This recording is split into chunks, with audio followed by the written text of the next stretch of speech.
వచ్చాము అంటున్నది కుటుంబంలో ఇది వరకు ఎన్నడూ లేని సమాధానం. దీనివల్ల శాపం మన మీద పని చేయదు. ఇప్పుడు ధర్మశాస్త్రం కింద నువ్వు లేవు కాబట్టి పాపం గాని శాపం గాని నీ మీద పనిచేయడానికి వీలే లేదు. ఎందుకని క్రీస్తు నెరవేర్చేశాడు. ఒకసారి 14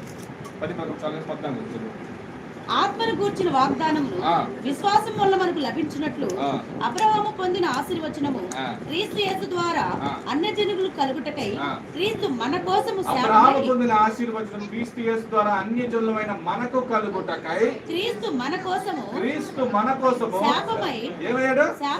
శాపమై శాపగ్రహగా మారిపోయినాడు.